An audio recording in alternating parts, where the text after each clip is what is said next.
Today I bring you a must-have St. Elmo exotic AR legendary support build. Your team is gonna love you for it. Hit like if unique and effective builds are for you, and comment Wingman to support the channel. Bandidos, a salute to the unsung hero of the gaming world, the Wingman. No, we're not talking about a feathered friend or a superhero sidekick. We're talking about the ultimate gaming ally, the Maverick to your Iceman, the Robin to your Batman. When you find yourself trapped in the jaws of defeat, who swoops in to save the day? The Wingman.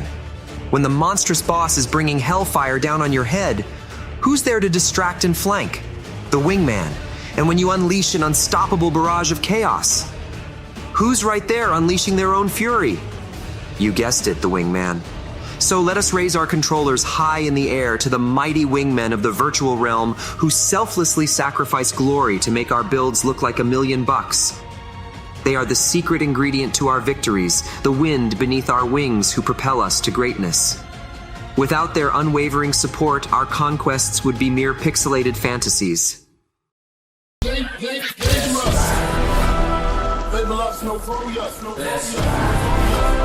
Ain't too many kids playing with us.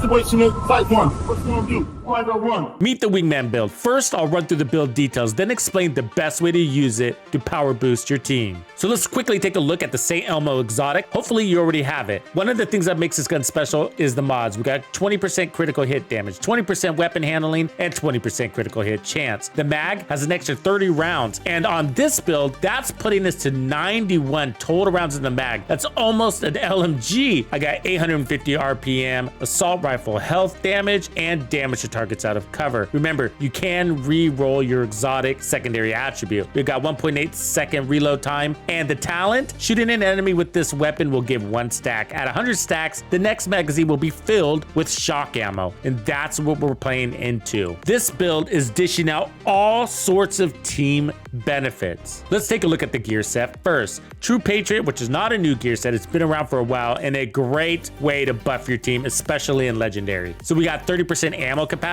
and the 3-piece is giving us 30% magazine size. That's how we got to 91 total rounds. The 4-piece talent is called red, white, and blue. There's a lot of verbiage here, so to keep it easy on you, all you have to do to activate the flag is shoot the enemy. The red flag amplifies the enemy's damage taken by 8%. That's damage from you, that's damage from your allies, and that's damage from their skills or your skills. The white flag means shooting the enemy repairs the attacking agent's armor by 2% once every second, and the blue decreases the enemy's damage dealt by 8%. 8% to you and your team. When the enemy has full flag, the red, white, and blue, they will explode on kill. So I'm running the mask, which is giving us armor, and I have double crits here. The gloves, I have weapon damage and crit chance. You can also have armor here. It comes with armor by default. The knees is weapon damage and crit damage, and armor and crit damage. So yes, I am running crits on this build because I want to be a contributing damage dealer, because I'm also getting that amplified damage. Hey Bandidos, the community we have built together wouldn't have been possible without you. So as a thank you for supporting my channel and the community, I am bringing you the hookup on member perks, including even more Division 2 content and the celebrated gaming music playlists. If you're not part of Tux's Players Club, click the join button below. Now the chest is special, so I'm running Golem, which comes with armor, and I have crits on it, and the talent is Vanguard. Deploying a shield makes it invulnerable for 5 seconds and grants 45% of your armor as bonus armor to all allies for 20 seconds. You can do this once every 25 seconds. So there's perfect Vanguard on a Gila chest piece, but I'd rather have status effects for the shock ammo, okay? So the longer we keep the enemy shocked, standing still, then the better chances we have of not getting overrun. If I wasn't running Golem, then I could also run Cheska or even a Grupo or Fenris, but I like Golem because that status effects is benefiting my team and myself. The backpack is the new Electric brand set, which is also giving us 10% status effects, and I'm running this for the same reason I'm running the Golem chest piece, except this is the Lavisier, which is also giving us the perfect galvanize, and that makes this special. But otherwise I have armor, status effects, and crits on this piece. So perfect galvanize, applying a blind, ensnare, confuse, or shock, and we're going for the shock. To an enemy grants 50% of your armor as bonus armor to you and all allies within 30 meters of that enemy for 10 seconds. That 30 meters is huge. Perfect galvanize is so worth it. So the perfect version is giving you 10% more bonus armor dish out, as well as 10 meters more, and that's going to last for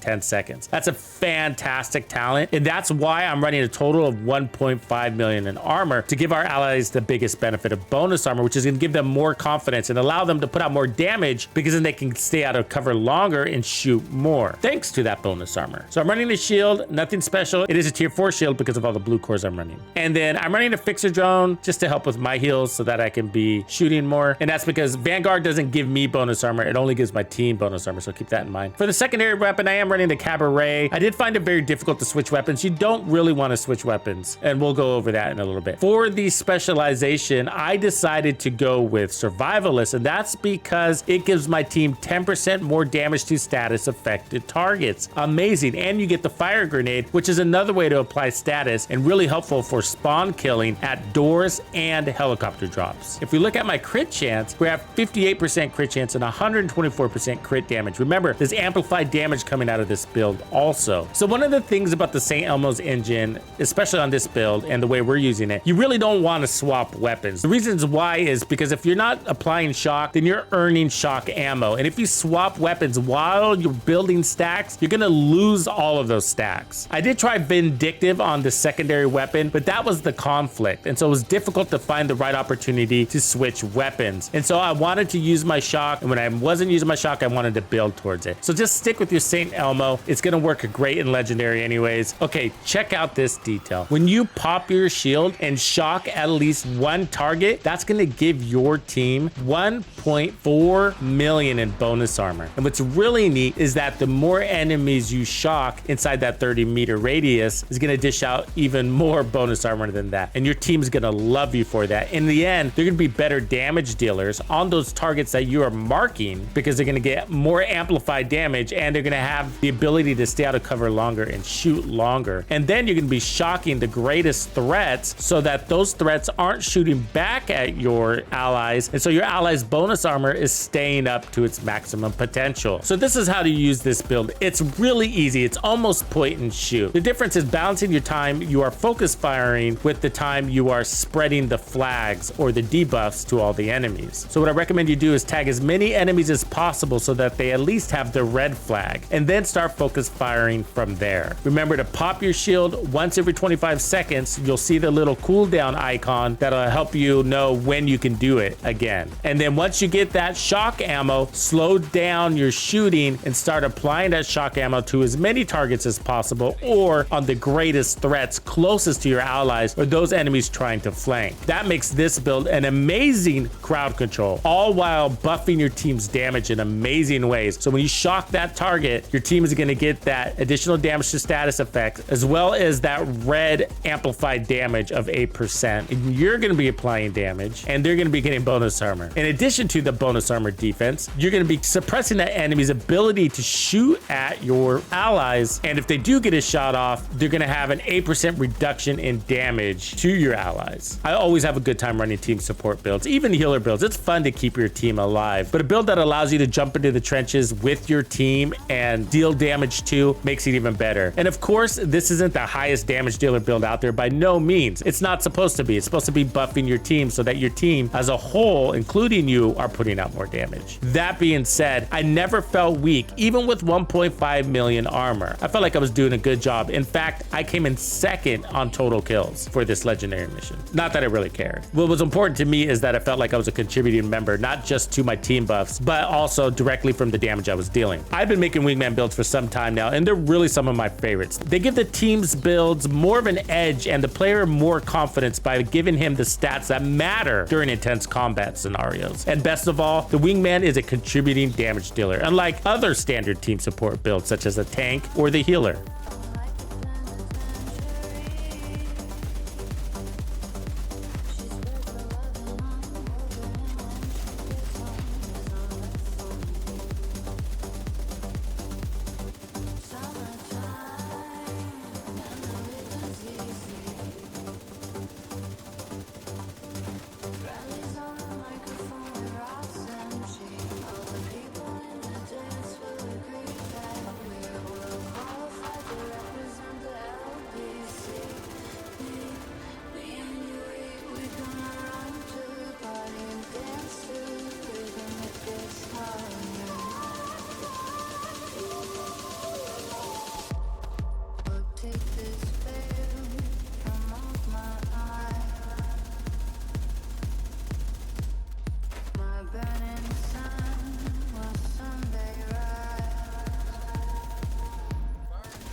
If you like team builds, make sure you check out this full Cavalier build guide for PvE.